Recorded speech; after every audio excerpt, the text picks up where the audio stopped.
This next part of the game was teased to be teaching Haruka how to fish, which is an expression, of course.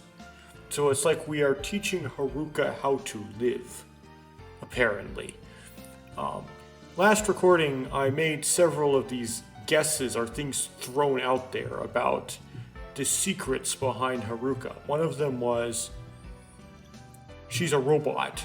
And this is somewhat implied by she's saying, I have no heart.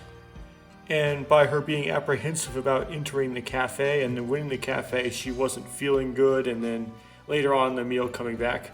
The problem with that was that doesn't really fit the genre, nor the atmosphere the game is trying to create. So it would be very out of place, mostly, the reason why that doesn't make any sense. And secondly, she is on record eating the seafood pizza at the very beginning. So no, I don't think that's actually going to be what Uchikoshi's going to reveal. That's kind of silly. It's most likely not that. But it is true that she was apprehensive about entering the cafe, and she wasn't feeling well for some reason in the middle of dinner, is going to have some explanation later, as that was just kind of like that happened in there. And it happened in there, like, there's got to be a reason why that was in there, right? It was not just random. So another thing I threw out there was she might have a terminal disease and she knows she's about to die.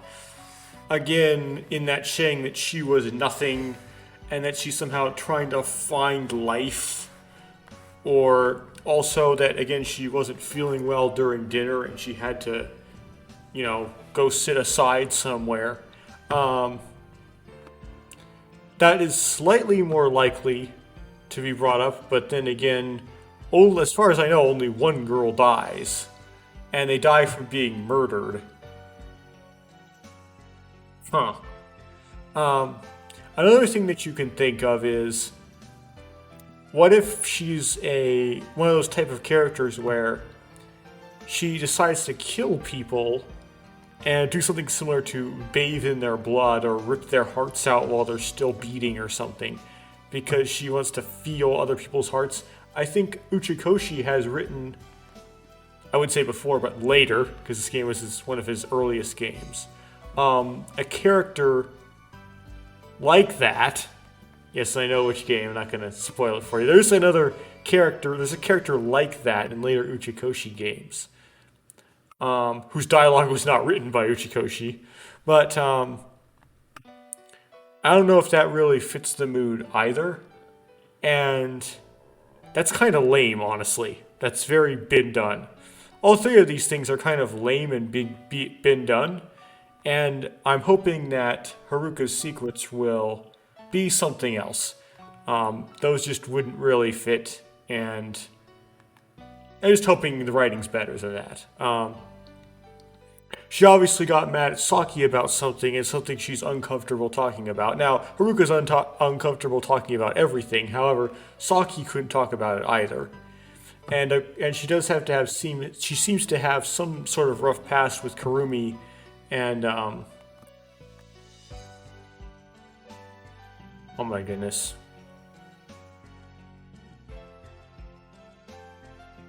I keep forgetting her Kurumi's sister's name. Whatever. I remembered it briefly this afternoon and then forgot it again. Anyway. So there's much more things that were introduced last episode that haven't been, that, you kind of have to factor into what's going to happen and how to solve this murder. One of those being that Shrine of Demons. That's going to somehow come up later, and how people mysteriously disappear every time they try to go there. Like at the cape at the park where Kurumi ran to, you're supposed to confess your love to your lover there. And of course, Saki and Haruka's dispute. So anyway, that's Haruka and her, how the tantalizingness they're trying to build up with her. That's Kurumi's older sister. Is very, I don't know, interested, or very, just basically very alarmed by the main character's tendency to predict things are going to happen before they do. Kurumi, whose most outstanding characteristic is being self-conscious about the size of her chest. And then Yuka, who's some sort of main girl who is not having as many lines on the second day. It doesn't seem like she's going to have on the third day either. But had a lot of presence on the first day. And she's kind of a wild, bubbly kind of girl who likes to get drunk, essentially. May have met the main character or even been some sort of childhood sweetheart of the main character, but for some plot convenient reason the main character has forgotten about her. Okay. It's like all the characters somehow know each other from the past in some way.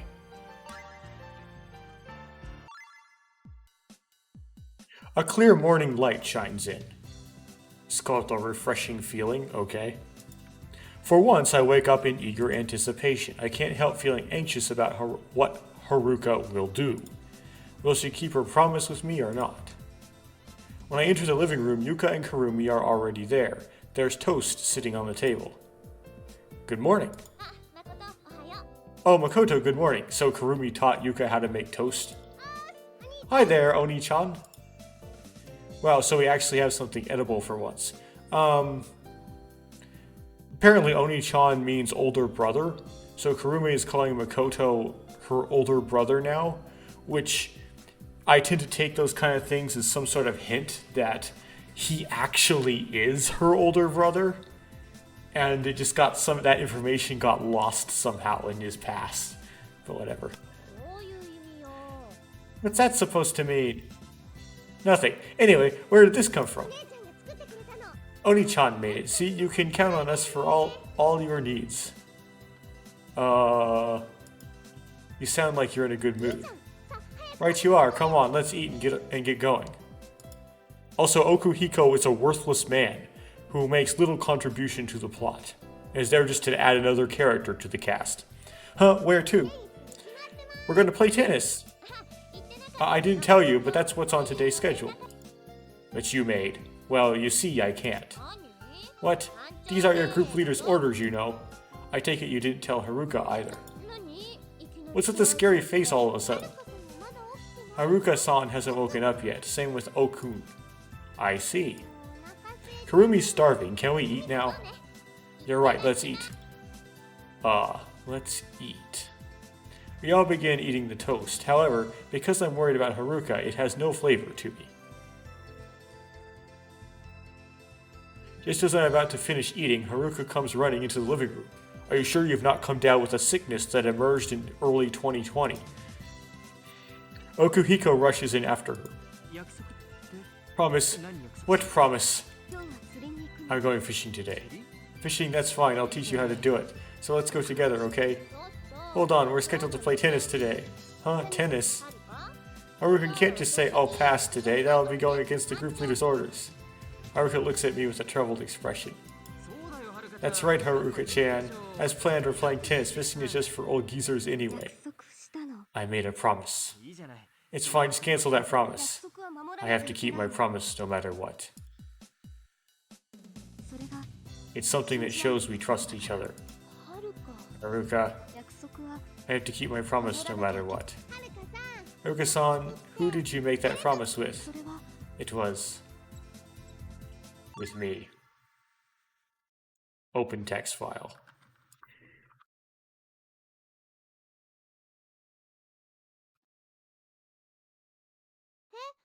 Huh?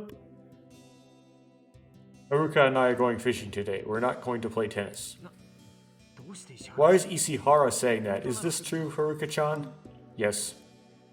So we'll be going now. Sorry, Yuka, but we're going to have to ignore your orders. Well, that's fine. The leader's not a dictator after all. Just hold on, Yuko-chan. You can't just let them off this easy. Ishihara, you still don't understand the basis of the seminar is group activities, isn't it? You have no right to say that. What was that? I leave the living room. Haruka quickly follows me. However, Okuhiko is hot on Haruka's heels. Wait, Haruka-chan, what happened between you and Ishihara? You made a promise. That's not an explanation. What happened between you and Ishihara yesterday? I'm not going to tell you. Why not? This is something between me and Makoto. It doesn't concern you, Okuhiko.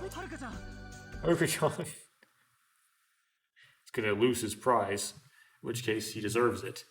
At this moment, Saki comes in carrying a basket. She glances at Okuhiko as she places it on the table. She's kind of cheerful this morning. Good morning, everyone. Thank you for your concern yesterday. Saki's optimistic voice ends our argument anticlimactically. What's wrong? Are you all silent? Oh, is it me? Is this discharging from the clinic? I was discharged from the clinic. They said I only had to stay one night, remember? Saki, that's not it. Huh? Then what? Is it something else about me? No, it's not about you, Saki. Hey, what's that, Saki-chan? Saki-san? She points to the basket, and Saki throws Okuhiko a coy glance. Oh, Okuhiko-kun, I tried making these. What do you think? She opens the basket, which contains small sandwiches that are neatly lined up. Well, it's cute, Saki-san. Did you make these for Okun? Huh? No, I just made these on a whim, that's all. Take a look, Okun. You're quite the lucky guy, huh? Impressive, Saki-chan. You knew exactly what I liked. What should I... I'm happy. I wordlessly stare in shock. Suddenly, Haruka grabs my hand and starts to drag me along as I look at her in surprise. She takes me outside, avoiding eye contact with Saki. Okuhiko frantically tries to go after us. At that moment, Saki grabs Okuhiko's arm with her hands. Okuhiko-kun, you don't feel like playing tennis. I was hoping you could play at the court. Sounds good. Fishing is just for old geezers anyway. I don't want to do that. Huh? Fishing? It's nothing. I'm impressed, Saki-chan. You knew I liked tennis? I smirk as I listen to Okuhiko's spiteful voice. Serves you right. This feels good. Looks like karma does exist after all. Haruka and I begin to walk, enjoying the gentle breeze. I make an effort to talk about as many cheerful topics as possible. She doesn't respond often. I can't tell if she's uninterested or just doesn't want to talk. These obnoxious chatty boys. Suddenly, Haruka grabs my arm. Turning my head around, I see her looking at me with a serious expression. Her normally expressionless face is getting increasingly intense, and it feels like her whole body is tensing up. I kept my promise, didn't I? Yeah, you did. Well, they haven't gone fishing yet, so this is whatever. I give Haruka the kindest smile I can muster. Okay.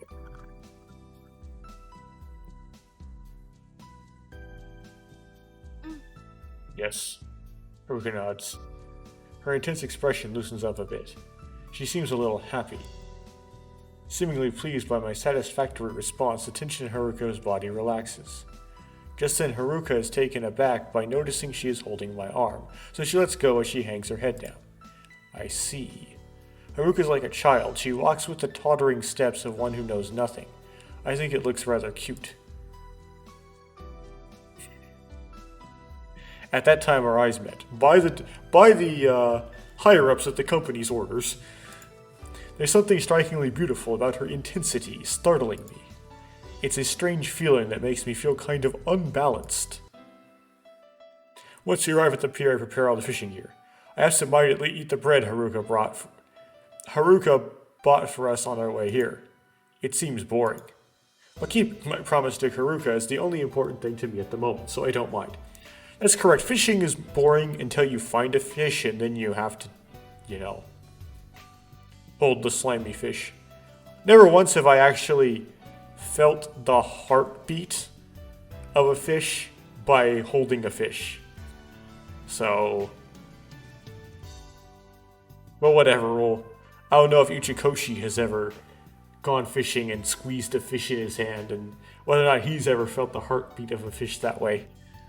When I finish preparing the fishing gear, I hand one of the rods to Haruka. She then casts her fishing line into the sea. I also cast mine, which settles down next to hers. What do I do from now on? Wait for Mr. Enemy to take a nibble. Mr. Enemy? I mean the fish.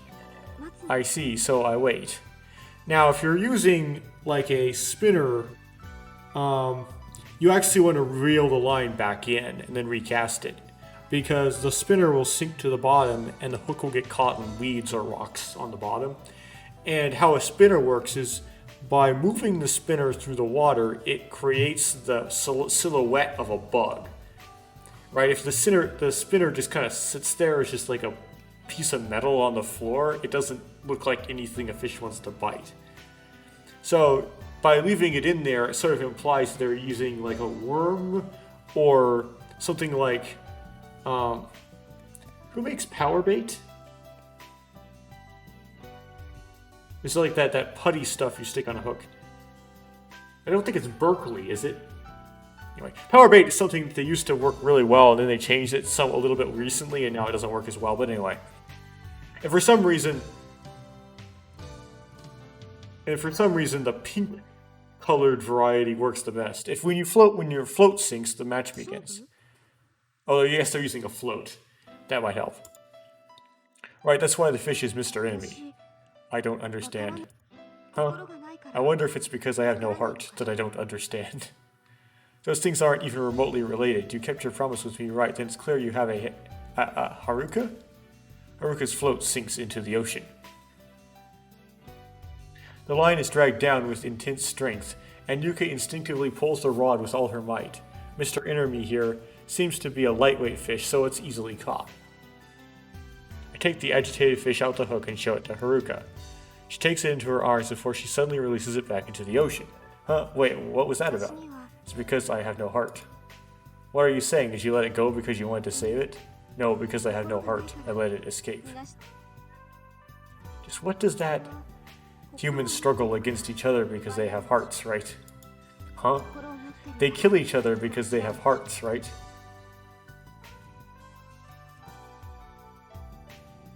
Well, they kill each other because they're trying to set themselves up as God.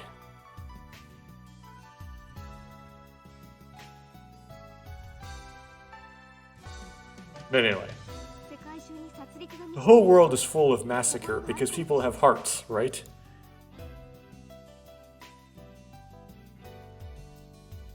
I don't know if she understands she knows what she means by heart, but okay.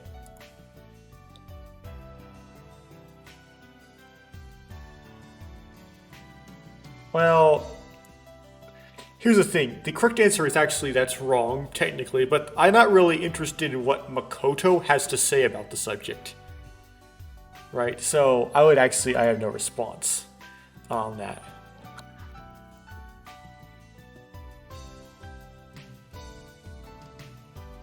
That's because I thought she was right on mark. Haruka places the fishing rod down and gazes far off into the distance. She's starting to return to her cold, expressionless state. I've got to do something, I gotta say something, thoughts rush through my head.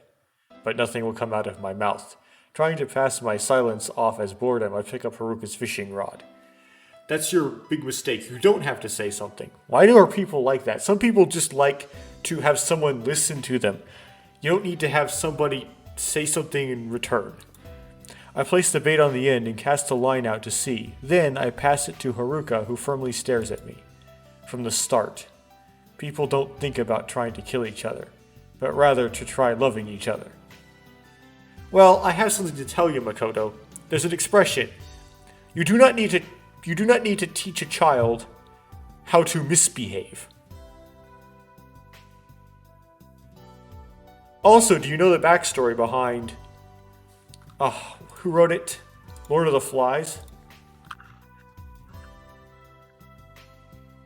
I believe it was, William Golding's observation of war orphans.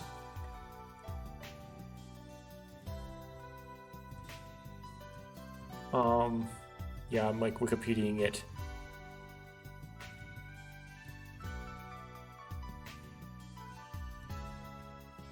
Uh, okay.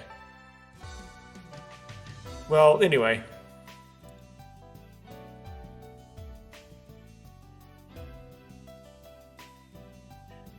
what the hell am I saying? I'm sure that in the olden days, people thought about loving each other and living in peace. Nope. The fundamental nature of man and its behavior is constant throughout time. Loving each other? That's right, it was a world full of peace. Huh? Why am I talking so high and mighty about this? Why is it that I take the role of teacher who loves preaching in this style whenever I'm with Haruka? How long ago do you think those olden days were? That's. Have you ever read The Tale of the Bamboo Cutter? Well, a little. I'm lying. I never read it, but it's the story of Princess Kayuga, right? It's Kaiguya, right? For the time being, I'll pretend I know it. Princess Kaiguya had her suitors compete against each other by forcing unreasonable demands upon them, right? Yeah, that's right. They were to obtain certain treasures from the ends of the earth to the peaks of the mountains. One of them had to retrieve a burning cloth, and another had to get the eye of the dragon. What about it? That doesn't really matter. Oh, I see. I'm crushed even though I did my best to remember all of that. All I'm saying is that people in the olden days did compete against each other. The past you spoke of was probably a long, long time ago from now. A past as far away as a dream, far away. No, you see, the suitors' competition against each other was the result of their love for Princess Kaiguya. That's right, there's a chance that even Princess Kaiguya loved her suitors, and because of that, she did that kind of stuff to test their love. And they did because the suitors and Princess Kaiguya loved each other. They competed and tested. They did this probably to try to ascertain their feelings for each other. Um, Actually, it's just a zero-sum game. Try to ascertain? Haruka ponders over this. Whether it's a good or bad thing, I don't think Haruka understands this way of thinking. Yes, because you're just full of baloney, main character. I feel a little happy and lonely, like the feeling a father gets about his daughters growing up when his daughter grows up and leaves the nest. And then, once again, Haruka's fishing line quickly drags toward the sea. Look, Haruka, you got another bite. Don't let it go. Haruka quickly grasps the fishing rod tightly. As Haruka jerks the fishing rod backwards, the fish in the water swims to the left, from left to right. I go behind Haruka and we pull on the fishing rod together. Our hands are on top of each other. It happens so naturally. Haruka is wrapped up in pulling the fishing rod, like a father.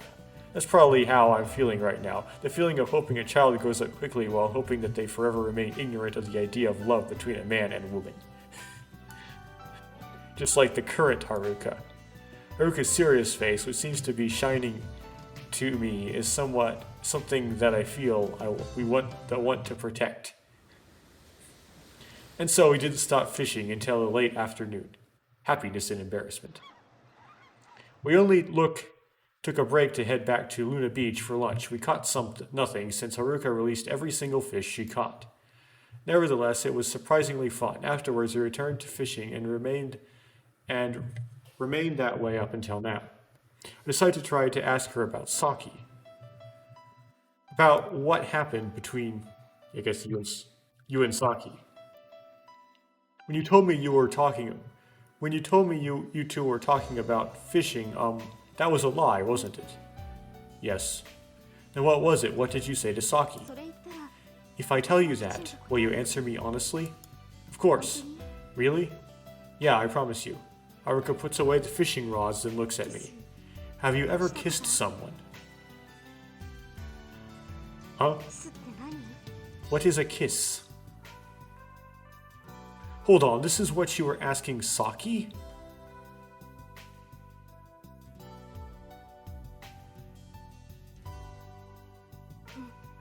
Yes, I wanted to ask her if she'd kissed someone before. She's lying again. Judging by how those two were acting at that time, there was no way they were talking about that. Even so, I say,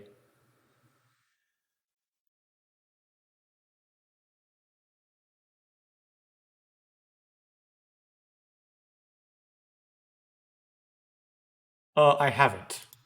However, this main character probably has. But we're just gonna self-insert. What the hell am I saying? What kind of response was that? I see. Haruka drops her head in disappointment. Just what did Haruka want to hear? Makoto, have you ever wanted to kiss somebody? Well, I don't know how to respond to that. You shouldn't ask something like that. Is that right? Yeah, then why do people kiss? It's probably to demonstrate their love and confirm their feelings for each other. Uh,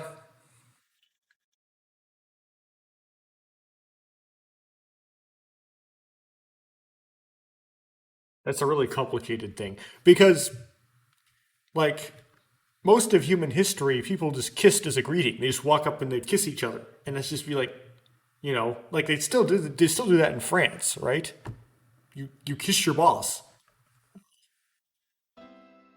So there's something about it's ancient Israel as well. So there's something about the way that the human brain's programmed that makes it want to kiss people. Um, somewhat, I don't know if people really understand that or not. Confirm. It's difficult to explain with words. Then let's kiss. Okay.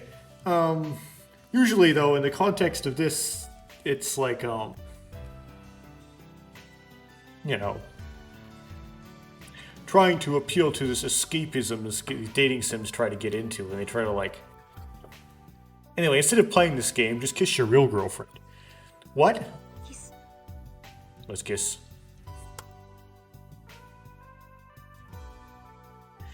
Haruka draws her face close to mine. Her expression begins to overwhelm my senses. My heart feels like it's bursting out of my chest. I steal a glance at Haruka's face. No, I can't kiss you for a reason like that. Then does that mean you don't feel any affection for me, Makoto?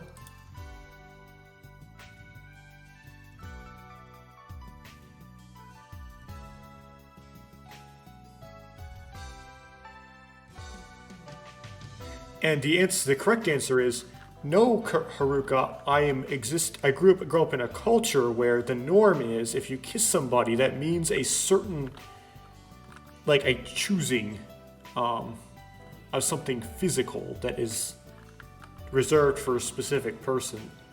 You don't just throw it around willy-nilly on a whim. Anyway, I'm gonna do the awkward stuttering.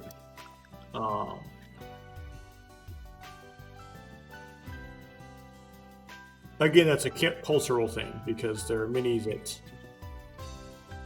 not denounced by any theology, cultures that just kiss. Anyway. I'm not Judas, I guess.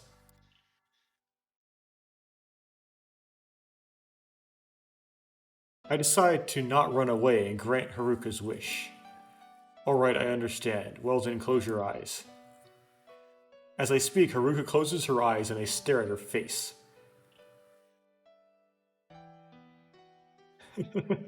Okay, I'm not going to read the awkward dialogue, but there it is for you.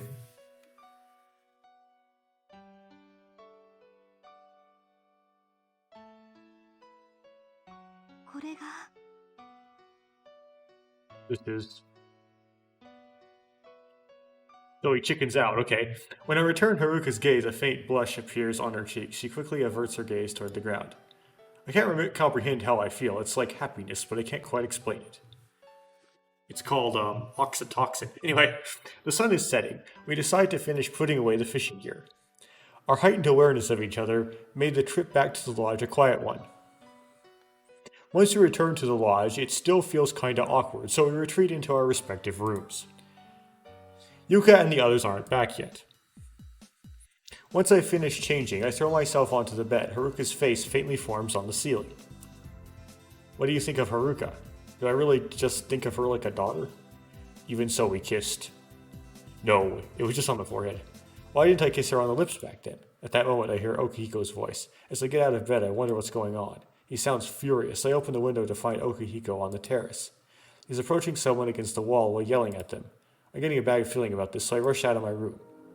I open the front door and look towards the terrace. I can see Okuhiko's back. He's talking to Haruka. From here, I can hear the conversation clearly. Why'd you go fishing with Ishihara? What do you see in that? Oh, okay. Makoto is kind to me. Kind? Ishihara? He's nothing but a vulgar... Edward. In any case, it's clear as day that he has an ulterior motive. We trust each other, you wouldn't understand. You're the one who doesn't understand that he's about Ishihara. What's going on between me and Makoto is none of your concern. You're wrong, it does concern me, Haruka-chan. Just then, Haruka shoves him aside as she tries to walk away. Before she can, Okuhiko turns around and quickly grabs her by the arm. At that time, their eyes lock onto me. A blush rapidly spreads across Haruka's face. Okuhiko loudly clicks his tongue and lets go of Haruka's arm. Then when I step onto the terrace, Haruka runs right toward me. Wow, you sure do have a way with the ladies, almighty Okuhiko-kun. Shut up, you don't have the right to say anything. Whatever, Haruka, let's go.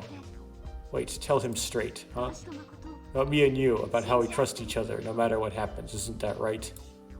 Wait a minute. Tell Okuhiko. Tell him it doesn't concern him. Tell him we're the only ones you understand. What's all this about? Why aren't you saying anything? Is she trying to confirm my feelings for her? Up until earlier, wasn't she? It looks like a typo. Wasn't she the one who said she didn't understand that? In my silence, Haruka delivers the final blow. Are you saying we can't trust each other? That's not it, that's not. So you don't think anything of me at all, even though you gave me a kiss. You kissed her, Ishihara? Listen, Haruka, it wasn't like that at all earlier. What do you mean? It wasn't about how I felt about you, it was because...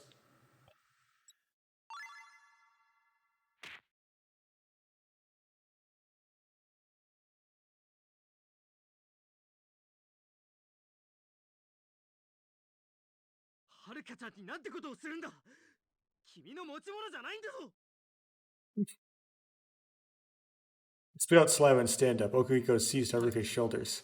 Haruka-chan, what's so good about this irresponsible Edward? I'm different. I'm beyond a level of trust with you. I love you. You don't understand.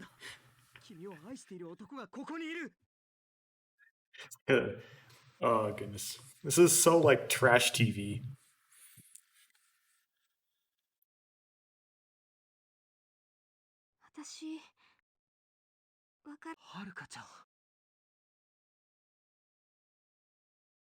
Stop it, Okuhiko. Haruka is starting to find her heart. Stay out of this. You don't even love her. You've always got plenty of other girls, you know. What about Saki? Why are you constantly hitting on her if you don't even like her? You're just trying to take advantage of Haruka-chan's goodwill. You've just been jealous ever since Haruka and I made our promise, right? That's why you chose Saki. Just what do you think Saki is? Saki, not Saki. She's always stealing from me. It's alright, Haruka-chan. Saki-chan has nothing to do with this. I don't care about her. I couldn't... A dry sound echoes. Taken aback, we all turn towards the sound. Saki is standing frozen by the front door, carrying her basket. By her feet are tennis rackets scattered about. I'll be going now. Farewell. You're wrong, Saki-chan. There's a reason for... Saki begins to run away, and Okuhiko rushes after her. She violently slaps Okuhiko's extended hand away. I frantically jump out of the front door. At that time, Yuka and Kurumi return while laughing about something. Saki throws the basket onto the staircase. She then vexingly crushes it with her foot. She crushes it. The sound of wood snapping is heard. The basket has now broken apart. Plastic tableware shatters everywhere. Saki-chan. What's wrong? Yuka and Kurumi rush over to us. Their expressions completely changed. Saki won't calm down. What should I do? No, don't grab the girl. Okay.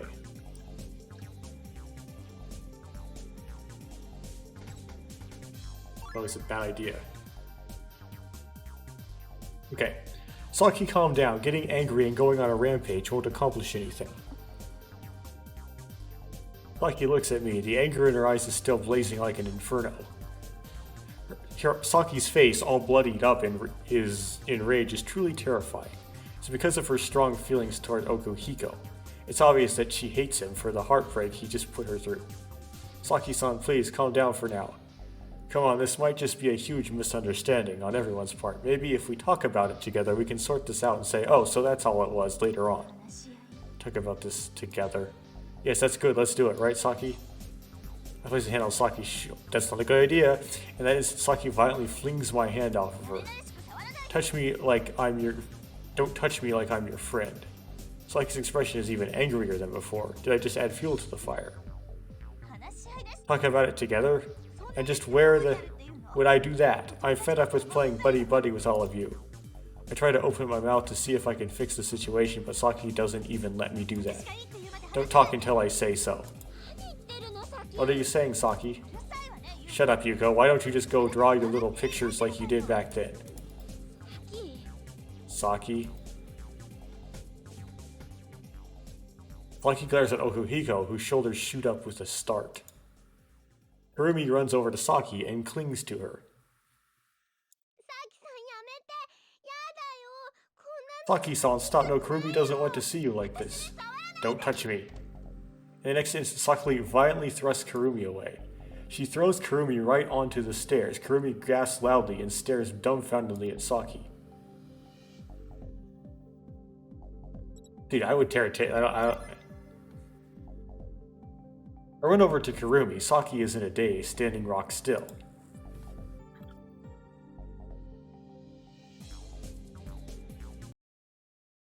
Just then, Haruka comes rushing down the terrace and quickly helps Kurumi up. The slender Haruka takes her hands and gently strokes Kurumi's back. Are you alright? Kurumi begins to sob heavily. Haruka glares sharply at Saki. She stands up. She starts to get closer and closer to Saki. I automatically hold my breath. Stay away from me. What is it? Get the hell away from me. I know business with you.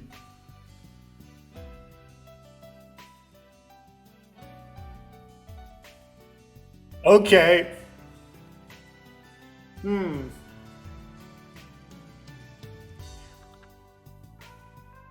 So yeah, it maybe was none of those things.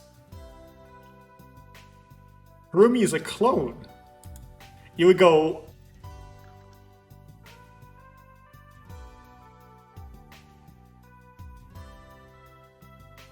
Oh. Right, because Kurumi's parents were like genetic engineers, so they made a clone. Okay, started to make sense.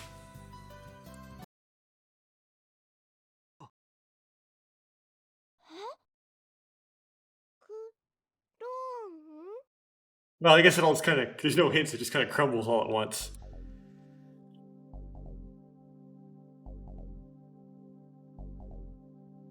In that instant, it feels like the world has stopped. She says Haruka's a clone. An existence created by using part of some person's cells to artificially fertilize an egg. Duplication, so to speak. Copies. Haruka's a clone? I recall memories of Haruka from 2 days ago. The Haruka who watched the water dripping from the faucet. The enthusiastic Haruka who forgot herself as much as she could when she went fishing with me. The Haruka who asked me to kiss her. That face, that blushing face. That same Haruka is a clone. Look at Haruka, her expression unwavering as if she's accepting it. Okay. So I didn't guess it at all. Mostly because if someone's a clone, they're a clone of somebody. I didn't have another face that looked identical to Haruka's to match him up. Me and the others look at Saki with dubious eyes. Because, like, who is she a clone of, right? You can guess that if you have that information. But that was kept back entirely. I'm not lying. I know about it. I know. I can't believe it. Why don't you look at her face? It's practically written all over it.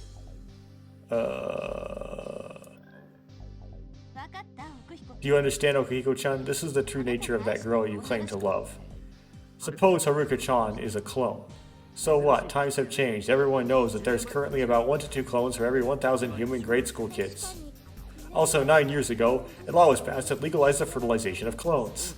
That's right, Saki-chan, it would be best not to say such trite things. This is something our generation sees as normal, not as something to be scorned. That's right, the existence of clones is legal. In the past, those who created clones were accused of having committed a grave sin, and the clones themselves were also persecuted by humans. But why? Okuhiko and Yuka's defense sounded a bit off. It sounded empty, forced. It sounded like Haruka was the first clone they'd actually known was a clone, and they just pulled whatever facts they had on hand to create a so-called defense. Though I'm no better, she's the first person I've known as a clone as well. Saki's whole body shakes as she opens her mouth. Splendid. What a splendid group of companions this seminar has. Wait, Saki! When she sees Saki begin to run, Yuka chases after her. They head down the road towards the summer house. I can't see Yuka anymore. She runs past us faster than a raging storm, leaving us stranded. An awkward atmosphere hangs in the air. Though Okuhiko had said clones were not unusual in our society, he still looked rather shocked. The girl he liked is a clone. It's obviously not something familiar to him, so of course he's bothered by it. Kurumi continues to sob heavily. She probably still doesn't comprehend what just happened. I pick up the pieces of the broken basket. I suddenly feel someone glancing at me, so I raise my head and find Haruka staring straight at me. Is what Saki said earlier true? That's why I have no heart. Haruka? Because I'm just somebody's replacement. Because I'm nothing more than a copy. That's not... Surprised? That's not true. That's not true. I see. Haruka quickly looks away from me and slowly opens the front door. I automatically run after her. Haruka. How do I put this?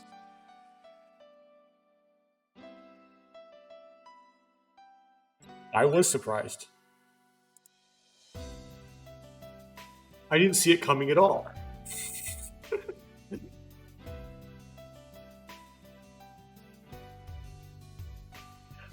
They only had two things to go off of. She's something weird. She has a bunch of secrets, but none of those line up with being a clone, right? It's just like, there's like vague, mysterious things about her. And you had known, like, implied off-screen characters that were genetic engineers. That was the only two things you could go off. You couldn't literally link the two. Anyway. Though my own words surprise me, I feel that I should be completely honest. Haruka is waiting for me to continue. I don't know much about clones, I admit. Since this is new to me, of course, I'm surprised. But you know. I try to carefully choose my next words. Even if you're a clone, Haruka is Haruka. Nothing has changed between us. Nothing will change. Haruka becomes surprised and takes in a sharp breath. I'm happy. Huh? I'm happy to hear that from you, Makoto. She closes the door, her footsteps fading. I stand frozen in place. I'm worried about Haruka's expression just now. She doesn't look very happy. I go to Saki's summer house. The chilly late afternoon air pierces my body. After Haruka went inside, I calmed down the sobbing Kurumi and tried going to Haruka's room. I called out to her many times, but she didn't leave her room. Did I say something wrong? Maybe she killed herself in there. No, that's not going to happen on day 3. Then became curious about Saki, who had suddenly exploded in anger. In the first place, how did she know that Haruka was a clone? I intend to get that answer out of her. Just as I'm about to try opening the door, Yuka comes out from the inside. Yuka, how's Saki doing? Until she calms down, I don't think it'll be any good. It was like this in the past, too. In the past, you mean when you said you and Saki used to draw together? Huh, well, I guess that's true. Anyway, how's Yuka? Interestingly, they did not put the bookends on this. They put like a double quote just at the beginning of the statement. It's a typo. Anyway. She still hasn't left her room. I see. I can't talk to Saki as she is now. We head back toward the lodge. Hey, Yuka, is there really that much of a difference between clones and humans? Let's see, the only difference I see is how they're born. If they're a copy of someone else's genetic information, then they're like a twin, right? The issue with clones in 2021, which is later than 2019, when this game was supposed to take place in the future when it was written in 2000, is that The only two times in a human when the telomerase is activated are in cancer and in the testicles. Of course, in testicular cancer. But that's beside the point. So if you were to clone a person, by taking the genetic information out of a nucleus of one of their cells and putting it in an egg, the chromosomes in that nucleus will have shorter telomeres than those of a baby that was not cloned. That was a result of the combination of two germ cells by meiosis. And so they're going to have health problems and they're going to age faster, I guess. You're going to get like arthritis sooner than somebody who was not a clone. And so you don't really want to ever do this because you're going to create somebody with a short lifespan and prone to chronic diseases that are going to show up earlier than you would expect them to show up on average. But Haruka says that because she's a copy. She has no heart. I never heard of normal clones ever saying that. There's no way it's possible to not have a heart. I agree, there's absolutely no way she doesn't have a heart. Kind of feels like a delusion. A delusion. Like what if Haruka's convinced that she's some kind of special being? A special being. Yeah, I have a hunch that she has held on to that delusion. When we return to the lodge, we see Izumi-san jogging up toward us. In her hand, she's carrying a bag full of some ingredients. Makoto-kun, Yuka-chan. Izumi-san, what's about the shop? I closed it early. It's not like any customers would come anyway. I'm sorry for troubling you with Kurumi, especially you, Makoto-kun. Sorry, please excuse me. I'm in no mood to talk to the unusually cheerful Izumi-san right now. Lightly bowing my head, I head back to my room. Izumi-san might think badly of me, but... Something wrong? I can hear Izumi-san asking Yuka this from behind my back. I return to my room and think about Haruka. Yuka's words are bothering me. Haruka's under the impression that she's a special being. That's ridiculous. Well, she might have some sort of anime powers just like the main character and Yuka do. At that time, I hear someone knock on the door. When I let out a flat, "It's open," Izumi-san opens the door. Can I come in? Yeah, go ahead, what is it? I heard the story from Yuka-chan about Haruka. Yeah, it doesn't matter anymore, we were just a little shocked to hear the truth about Haruka. No, I think that Haruka is a Haruka. Do you want to think that there is no difference between humans and clones? Do you think there's a difference? No, but there was a time where people clearly thought differently. No, but... Haruka-kun, do you know what the trigger was that made clone fertilization legal? No. Even though the clone control law was still in effect, a scientist made a clone of his son, who died in an accident. He just wanted to see his son again no matter the cost. But when his secret leaked out, he was put on trial. He was sentenced to life imprisonment. That much was considered to be an extremely serious crime. No way. However, when the contents of the clone boy's testimony was reported, there was a complete turnover of public opinion, which grew powerful enough to lead to the amendment of the law. What did that clone boy say? Papa didn't do anything wrong. I'm so grateful to Papa because Papa is the one who gave me this life. That was 9 years ago, Izumi-san. You remember this quite well. My father is currently the authority on genetic engineering. I'm just repeating what he told me. And perhaps he talked about himself in third person in that account, right? But aren't we past that era already? It's all in the past, isn't it? They've been freed. Human or clone, there's nothing we need to worry about anymore. That might not quite be right. Huh? My friend was also a clone. Her name was Yumimi-chan. Okay, it's another implied character. But I called her Yume-chan. When she confessed the truth to me, she was quite solemn. Makes sense? That's why I told Yumi-chan not to worry about it, that Yumi-chan was Yumi-chan. That's really what I thought. When I did that, Yumi-chan's face grew a little sad. Why? Now I think it's probably because Yumi-chan felt like she had lost herself somehow. I don't get it. because she'd given up. The law said that it was alright, but people's feelings don't change that simply. Then would it have been better to give her special treatment? I don't think it was like that, but maybe I should have done so. It's like racial constructivism with clones. Even if you ask me, right. But to Yumi-chan as clone, being told that it didn't matter may have been an even bigger shock. I'm at a loss for words. Once again, Haruka appears in my mind. So back then, did Haruka lie when she said she was happy? When I enter the living room, everybody's already gathered. I sit down on the sofa as everyone passes the time idly. There's a melancholic atmosphere as the events from earlier are still lingering in our minds. Izumi-san, Haruka, Okuhiko, even Kurumi is dead silent. As for Yuka, right now she is standing by the window fiddling with something. It isn't like her to look so lonely. Yuka, what's that? Huh? Oh, this. Kurumi-chan and I went to the gift shop after our tennis match. I bought this there. Yuki holds up a trinket with her fingertips to show me. So, is this going to have some saying on it? No, it doesn't. Okay.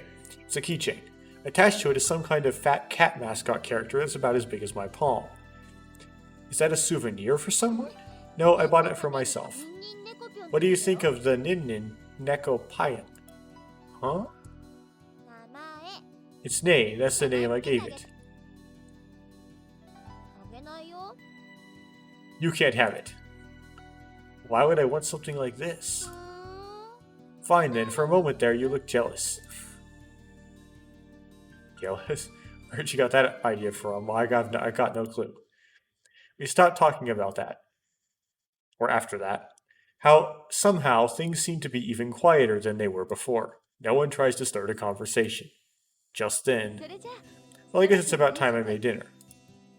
As if attempting to break the ice, Izumi-san cheerfully declares this as she heads towards the kitchen. Izumi-san, I'll help you out. I think I should follow her example. Huh? It's fine. Do you want to help? Just set the table. No way, I'll be fine. Or I just don't like setting the table. At least let me help with peeling the potatoes.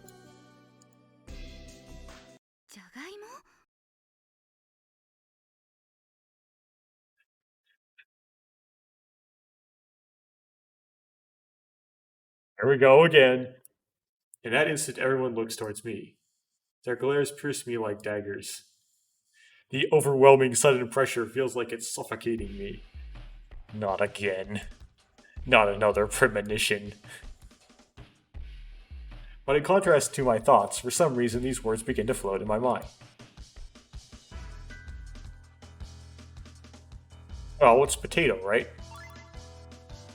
We're having meat potato stew today, right?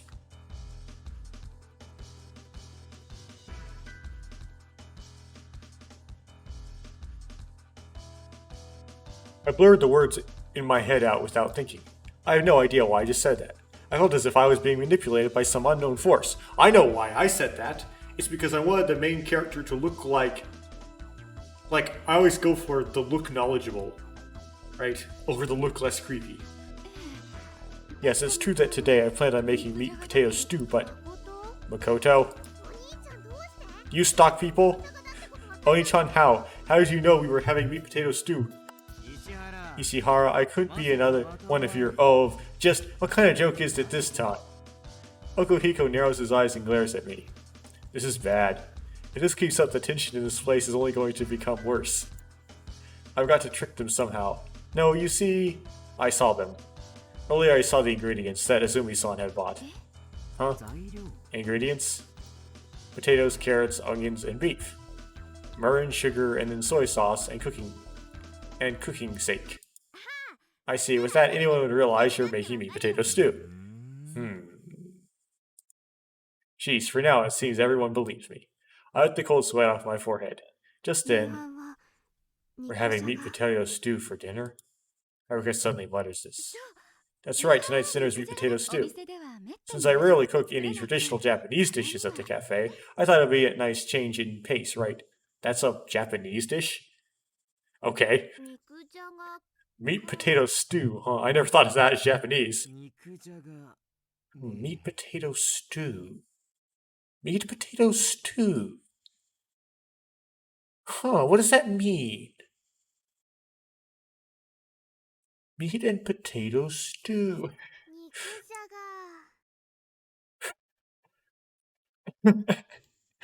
Everyone unanimously mutters the words meat potato stew. Judging by their unenthusiasm, it seems that none of them like meat potato stew very much. Ah, now that I think about it, there's something I need to do. Not that it's urgent, but would you excuse me, I'll be back soon. With that, Okuhiko leaves the lodge. So is he gonna go see Saki, or is he just doesn't like meat and potato stew? Or is he just gonna sabotage everything and make a mess of things? Well, I don't really care. I need to know where he's going or what he's doing. Just then Kurumi speaks up. Oh, that's right. Oni-chan, please don't put any onions in. I can't just do that. I just bought a lot of onions. What? No way, no way. Kurumi hates onions. Hey, don't be so selfish. But I don't really care if there's no onions. Me neither. Are you fine with it, Makoto? Yeah, it's no problem at all. As long as Yuka's not cooking, it doesn't really matter. Really? Well, then I guess I'll just leave the onions out. Kurumi, go ahead and thank everyone. Yes. Thank you very much, everyone. Kurumi comically says this. Yeah, come on, geesh. A grumbling Azumi-san disappears into the kitchen. What's wrong with you? Who doesn't like onions? Besides Furious Pete, but he's a weirdo. Ah, Azumi-san. Like I was saying earlier, let me help you. I follow Azumi-san into the kitchen. Makoto-kun, I'm happy you want to help, but really, I'm fine. Boys shouldn't go in the kitchen, understand? Well, I break that rule every day, so I don't know. But whatever. That smile of hers kills me every time. I'm defenseless against it. No, I won't mention anybody from my past by name, even though it's kind of ironic considering the statement. I also will reveal my location, which I don't want to do. So okay. Obediently reply like a child and return to the living room. I felt like I heard a faint sigh from the kitchen behind me. Just as instructed, I begin to set the table. Yuka and Haruka are reclining on a sofa nearby watching TV. Kurumi is lying down flat on the floor fiddling with notepaper for some reason. I think she's trying to use it for origami. I could use some help here, you guys. Makoto has a Martha moment. I mentally complain as I continue to work. After dinner, we all thank Izumi-san again for cooking. Of course, her cooking was as good as always, but what happened between Haruka and Saki was still bothering me. I think everyone else feels the same way. Now that the meal's ended, we're stuck once again in unpleasant silence. Wait, is Kurumi also a clone?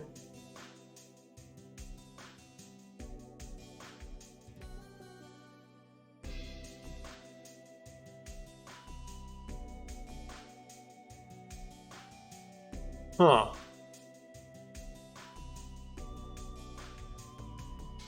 Well, anyway. The reason why I brought that up is she doesn't look her age. But you would think a clone would look older than they actually are, not younger. But maybe this game isn't,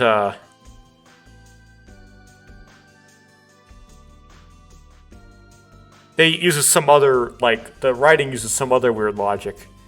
And that,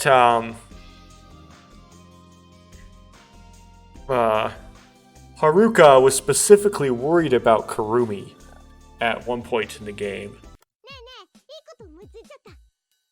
Hey, Kurumi just got a good idea. What is it? There's an old graveyard close by. Huh? How about having a test of courage there? As I thought Kurumi, too, probably couldn't stand the awkward atmosphere any longer. This is probably her way of taking us into consideration. Are you listening, Oni-chan? Doesn't it sound fun? Huh? Sure, I don't mind. Then it's decided. Huh? Hold on. Don't tell me you're scared, Yuka-san. It's not like that at all. Then it's settled. In the end, it's decided that we'll go with Kurumi's plan and have a test of courage. So happy then, dialogue gets suppressed. It's like that dialogue. So I presume it's supposed to be a hint at something, but I've missed it every single time it's happened. The road to the graveyard appears to be west from here. Well, I say road, but I doubt you could even call it that. It's a double track. Okay. Up until Kurumi told us of its existence, I thought it was just a part of the thicket. Is there really something like a graveyard at the other end of that thing? If it really does exist, then it's almost certain that it could be a dangerous place. Everyone seems so enthusiastic and excited about it up until now, but that's all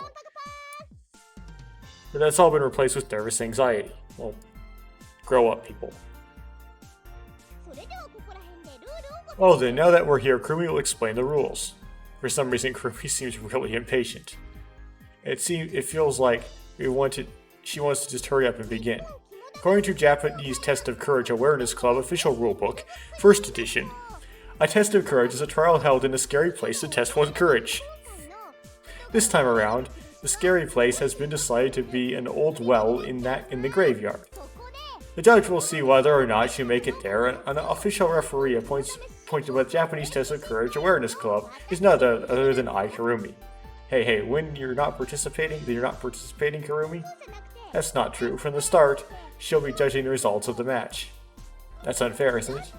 But Kurumi always goes, so it's not scary at all for her. Well, that's true. Besides, it'd be more scary for one of you guys to be waiting over there by yourself, you know. That's also true. Well then, I'll leave it to you, Kurumi-chan. Alright. Jeez, you have to be so self-centered. Well then, let's go. Only Kurumi seems to be enthusiastic as she leads the group into the forest. Everyone tails closely behind her as if they're begging her not to leave them behind.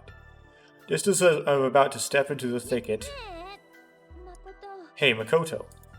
I turn around to see someone behind me suddenly calls me. There is no real suspense here because the text is syntax highlighted. No, it's just character color-coded. Yuka, I thought you were ahead of me. Haha, lost your nerve? No way, there's no way, that's it. Well then, what is it? Premonition, right? Right, what? So we're really going to do this test of courage? Yeah. And in a test of courage, people usually get put into pairs, right? Well, that's how it's usually done. But you know what? I was thinking a bit.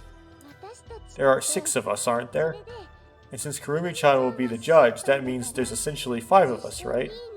5 people, that's an odd number, isn't it? Hey Yuka, stop stalling and get to the point. Right, so you know when it's time for rock, paper, scissors, I'll use rock. Huh? Makoto, I thought if you used rock at that time as well, it would be nice. So let's see if I'm thinking what you're thinking. And we have to divide into pairs via rock, paper, scissors. We'll keep using rock. That way, in case we're divided into pairs of 2, 2, 1, you won't be the one all alone, right? You may be right. It's not maybe right. It is right, isn't it? Yeah. Although she hesitates to say this, she gives me a quiet nod. See, you really are scared, aren't you? Her tone says otherwise. Okay, I get it. Well, I'll think about it. Think about it? Are you going to or not? Who knows? Well, it sounds fun, so maybe I'll give it a try. Departing with those words, I once again step into the thicket. Wait up! Yuka jogs after me. So everyone else has gone so far ahead that we can no longer see them. Graveyard is dimly lit by a pale moon. Half of the moss-covered tombstones are either half fallen or completely fallen to the ground. Yeah, the cemetery where my grandparents, my paternal, was actually my father's mother's parents are buried to have a burial plot there. No one really uses it anymore, so it's kind of like, overgrown. Has graves in there dating back to the American Civil War. And if you look at those stones, though, they're almost all fallen over, and the writing on them is worn off. So you can't even read the name of whoever was buried. Whatever. The graveyard is dimly lit by the pale moon. Half of the moss-covered tombstones are either half fallen or completely fallen to the ground. Also, I think a lot of those tombs probably are a lot older than the Civil War, actually, judging by the condition of the stones. The air is cool and damp, in spite of the relatively warm weather we've had over the past few days. Did you know everyone buried here is a Munbotok, someone who died without family or friends to bury them? Munbotok? Right, for example, unidentified drowned corpses that washed up on the beach. Old-timers with no relatives to hang themselves in the forest. Well, innocent criminals thrown to the bottom of deep holes while still alive. Let's see what else. Thanks, Kurumi-chan, that's enough. The instant we hear unidentified drowned corpses, we all instinctively take a half step backwards. Well then, let's get this show on the road. None of us answer Kurumi, who seems indifferent to our plight. Everyone exchanges worried glances with each other. Is it too late to turn back now? Is a question we all seem to be asking ourselves. Just grow up. I don't know what... Geez, everyone's so scared, it's alright. Even if, by any chance, you happen to get possessed by a ghost, Kurumi will refer you to a famous spirit medium. Kurumi's reassurance only scares us further. Clearly her intent... Just if you weren't aware, ghosts cannot actually possess people. And there is no really a record of, like, a legitimate possession by a demon, at least in, like, developed society in a very long time. Like, hundreds of years. If not thousands of years. Anyway. Well then, let's get right to dividing the pairs through rock, paper, scissors, okay? If two people have the same hand, those two will become a pair. But if there's a 3, 4, or 5... If there are 3, 4, or 5 people with the same hand, they will have to go through another round. Got it? Everyone's completely going at Kurumi's pace. This is no longer a situation we can just back out of anymore. Can't be helped. Well then, let's go. In that instant, Yuka and I make eye contact. Ready, set, rock, paper, scissors. Yeah, I'm just gonna not gonna stir the pot up, you know, be like, I'm playing fair. Everyone releases their hands simultaneously. And Yuka picks paper. I have rock, Haruka has scissors, Izumi-san has scissors, Okuhiko also has scissors. And just as she had planned earlier, Yuka has rock. For now, one pair has been decided, Oni-chan and Yuka-san. Yuka looks towards me and mouths a silent thanks. Well then, it's time for another round for Haruka-san, Okun, and Oni-chan. Why's that? Can't we just form a group of 3? Wrong-amundo. According to Japanese Test of Courage Awareness Club rulebook, this year's edition, during a test of courage, there may only be groups of 1 or 2. That's how it is. You've got to be kidding me. Ready, set, rock, paper, scissors. Go! Why did I pick that one? When I quickly peep into the ring of 3 hands, I see that while Okuhiko picked rock, the other 2 picked paper. So in conclusion, we have our pairs. Kurumi will now explain the rest of the rules. Okuhiko dejectedly sits down on a nearby tombstone. Kurumi lays out the rules. There's an old well somewhere in this graveyard. 2 of you will team up to look for it. If you find it, sign your names on the wall of the well with a pebble as proof. If you can do that, you can return to the start point. Okay.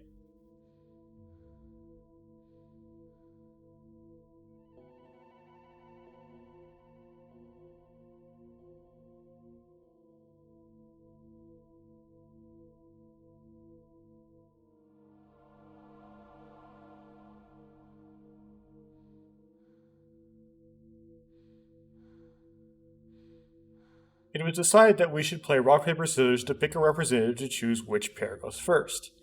They would also decide when the next pair will leave 10 minutes after the first. Incidentally, I won the match.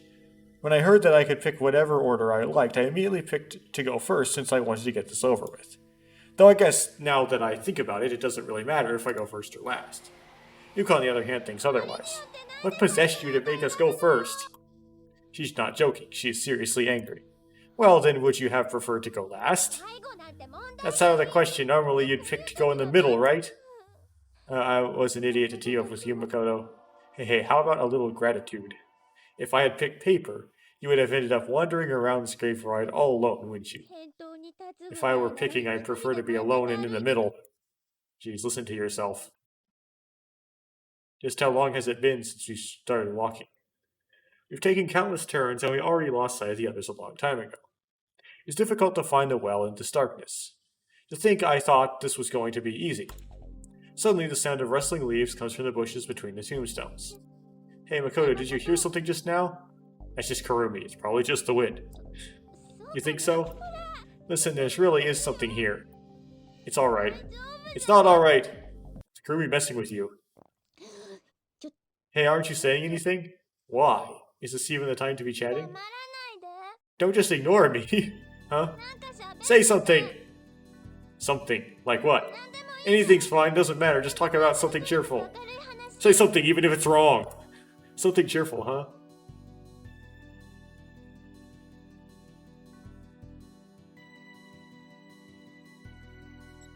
BTS?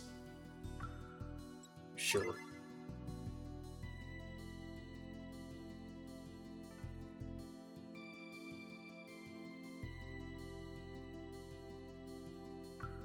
Recently, there was this idol who hung herself in her own apartment. What was her name again? Sorry, maybe you shouldn't talk. The name Devin? No, do that. Whatever. What, didn't you want me to? It's fine, just be quiet. I can't take it, talk to me. You. Well, could you talk about something else? I don't have any other stories. Well then, could you sing a song? A song? Do you think you can sing something cheerful? A cheerful song?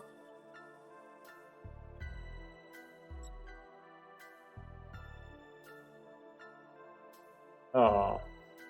Like the Lamentoso from Mozart's Requiem. Now it's gonna keep messing with her. This sounds fun.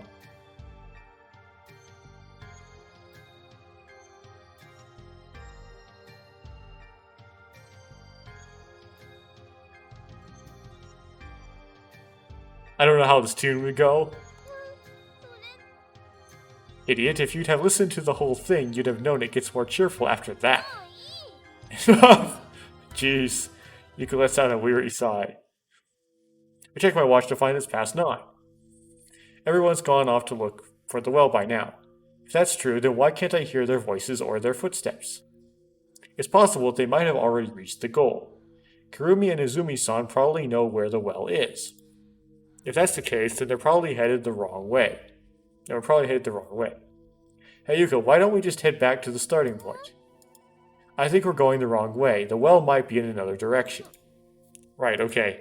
Thus we head back the way we came. Actually, since we took so many turns, I can't really tell if we're going the right way or not. We're not lost, are we? Even though this test of courage doesn't scare me like it does Yuka, it's not like I don't feel discouraged by this turn of events. The lingering clouds slowly cover the moon. Before I realize it, the darkness around me has grown thicker. And at that time, once again I hear something moving in the grass. Again? Yeah. Hey, doesn't it feel like that ever since earlier someone's been following us? Okuhiko? It feels like someone is watching us. Or it's like Kurumi, whatever. Kate just laughed off what she said. It does feel like a pair of mysterious and cold eyes are spying at us from the bushes in the shadow of the tombstones. Suddenly a moist breeze gently strokes the back of my neck. It's like the warm sigh of a living human. He's gonna get a boo. Hey Makoto? Can I ask you something? Could you hold my hand? Huh? It's not like I mean anything by it, but her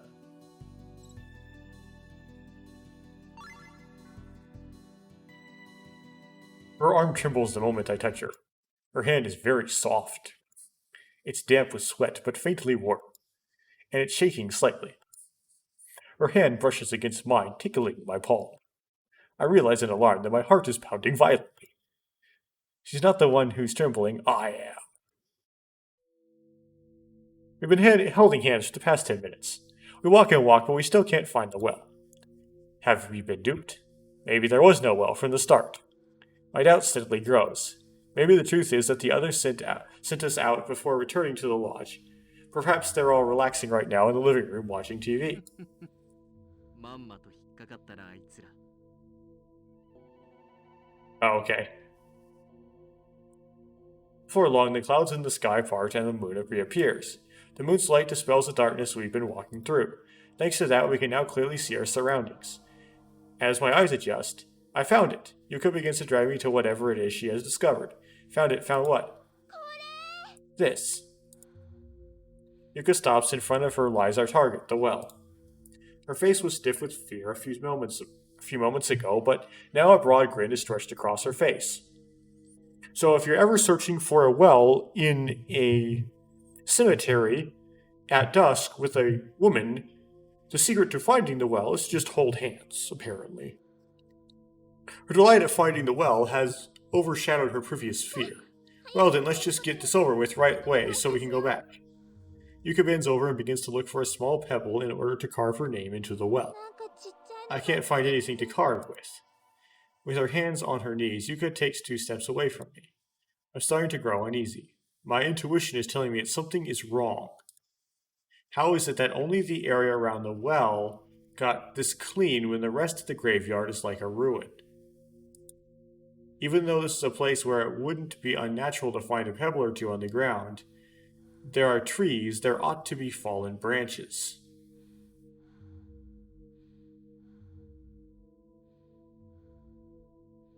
Okay, I'm trying to guess the implication. I'm failing to do so. What makes something clean?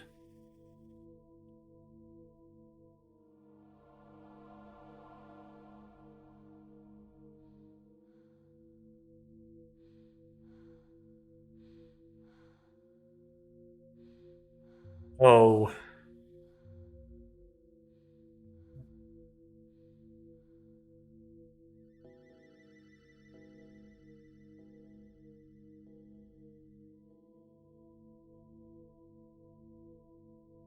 Okay, this game's defeating me right at the moment. I don't get it. Maybe if I thought about this for a day, but I don't have a day, so I'm just gonna click on to the next line of dialogue.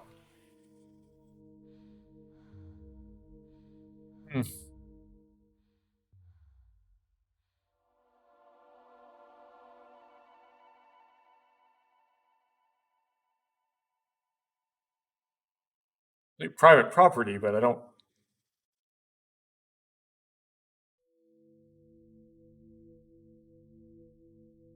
An old graveyard and an old well. For some reason, I remember Kurumi's words from just before we left. Or innocent criminals who were thrown to the bottom of a deep hole while they were still alive.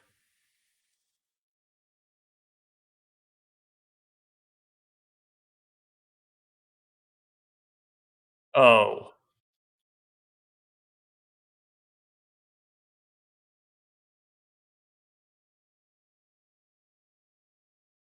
Well, why would that have to do with it being clean?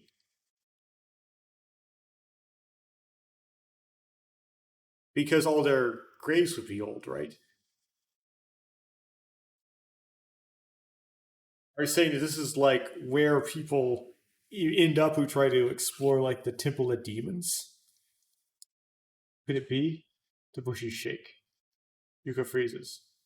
Her eyes peel onto the bushes as we listen warily. Whatever it is, it's in front of Yuka. There's definitely something lurking in the overgrown bushes. Yuka, I whisper hoarsely. Walk towards me slowly. However, Yuka is frozen in fear. The tension in the air is like a strung up spring. Shivers run up my spine. Suddenly, a white, freshly severed head appears out of the bushes.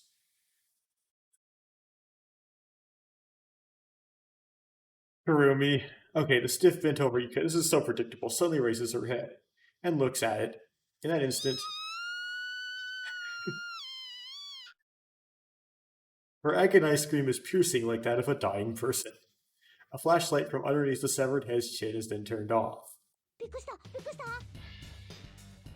Were you surprised? Were you surprised? And Kirby gleefully asked this. I'm not a kid, you know? I figured something like this was going to happen. Yeah.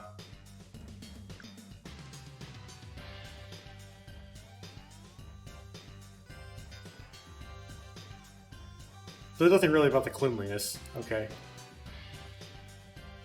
I'm not a kid, so there's no way such worn-out tricks will work. I tell Kurumi this. However, out of the corner of my eye, I see Yuka standing completely still. Well, that's more than I can say for her. Sorry, Yuka-san. Kurumi-chan. Why is Kurumi-chan? She still doesn't seem to understand what's going on. Ah! She finally snapped out of it. Kurumi-chan, hurry, we've got to get out of here. Huh? It's a possessed head. I guess I spoke too soon. Jeez, Yuka-san, you're the greatest. Kurumi's delighted for having scared Yuka so much. However, for some reason the bushes rustle again. It's now a different place than where Kurumi was hiding. I see. Who's your accomplice? First time was for your entrance, so this one must be your partner? Huh? Kurumi mutters this and shakes her head slowly in denial. I'm wrong? No, what's that sound? Jeez, what are you saying, Makoto? Didn't you see it earlier, that possessed head? I'll just ignore Yuka for now. Say, Kurumi, can I ask you one thing? Kurumi, have you been hiding here since the start of the test of courage? Yeah, that's right. Which means that you weren't following us, were you? She never did that. Kurumi's been here this whole time. She's turned ghastly pale. Judging by her expression, I don't think she's lying. When Yuka hears this, her lips go white again, and then her thin shoulders slowly start shaking. Her eyes widen, and she looks so frightened that it seems she'll burst into tears any moment. The leaves shake violently. I think the correct thing to say is she'll just wet herself, but anyway. We all immediately stand on guard, gulp, and try to focus my eyes in the darkness. Soon enough, a small head sticks itself out of the base of the bushes. It's covered in fur. Fur?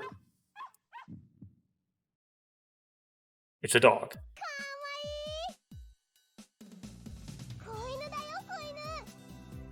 The puppy. Well, usually, if you don't know where a puppy comes from, you should avoid it because it can carry disease. But anyway, Kurumi shouts in delight. Puppy, however, barks once and runs back into the bushes. Wait. Kurumi chases after it and suddenly disappears into the bushes. Yuka and I are left behind, and we listen to the sound of the two of them steadily getting farther away in dumbfoundment. Why was there a puppy here, of all places? Is that somehow linked to the cigarette? Yuka? Hey? I wave my hand in front of Yuka. I wave it 3 more times, but she doesn't even blink. Head. No good, she's completely gone. 1 head, 2 heads. Oh, brother. After that, I drag Yuka back towards the lodge as she continues rambling incoherently like a drunk middle-aged salaryman. Okuhiko does something. In the middle of the quiet, still forest, the only sound we hear are our own footsteps that we make on this nightly stroll. We're walking back to the lodge with Izumi-san in the lead. I'm so sweaty. Yuka frowns as she pinches her clothes, which have stuck to her body. You can say that again. Okuhiko nods sympathetically at her statement. His face seems a little pale. Is it due to the pale moonlight pouring down from the sky? Or is it because of the fear he was feeling just a little while ago? Well, it doesn't really matter. Haruka alone says nothing. She walks behind the subtle Izumi-san with a composed expression. Let's take showers when we get back. I suggest this with my fellow senior seminar camp members. Yuka and Okuhiko nod in agreement. Kurumi too. Kurumi, who's walking next to Haruka, is in high spirits after hearing us. Oh right, there's actually an open-air hot spring nearby. As if she had been anticipating it, Izumi-san abruptly turns around to inform us of this. Since she is at the head of the group, Haruka and Kurumi, who are walking right behind her, both crash their faces into Izumi's chest. Geez, Oni-chan, don't stop so suddenly. Naturally, Kurumi reprimands Izumi-san. Haruka silently shoots Izumi-san a flustered look as she nurses her nose. Izumi's chest is hard, apparently. Izumi-san hastily apologizes, though her mind is clearly still on the hot springs. She looks at us with a face that says, "Do you want to go?" Huh, really? Yeah, let's go there, guys. Yuka gets really excited. Okuhiko and I nod, as to say, sounds good. Haruka doesn't respond, but it doesn't seem like she has any particularly objections against it. However, Kurumi silently hangs her head downwards. All the enthusiasm she had mere moments ago suddenly gone. Kurumi, are you also okay? She asked this question as if to make sure that Kurumi was ready for a solemn ritual to begin. Izumi-san uneasily looks at Kurumi. After a short while, Kurumi nods to Izumi-san while giving a sweet smile. Then she sees that Izumi-san's expression suddenly relaxes and she nods back. Incidentally, the hot springs are mixed bathing. What? Upon hearing that, Izuki's face seems to light up. He takes a fleeting sidelong glance at Haruka, so it seems, or is it just my imagination? That's say what you like, but don't you think that's a bit too dangerous? Looking at Okuhiko, I feel kinda reluctant. It'll be like throwing sheep in front of a wolf. Well, we have both men and women, maybe it really is too dangerous. Izumi-san folds her arms with a troubled face upon hearing my point. If we alternate going in between men and women, then there's no problem at all. Okay, so we're gonna do a man's fantasy type thing here. However, Yuka calmly declares this, not seeming to have fussed over them. Okuhiko clicks his tongue. It seems my fears weren't part of my imagination after all. Wait, does NVIDIA Broadcast filter that? No, it doesn't, okay. But it makes it very low in amplitude, so it might be, like, inaudible.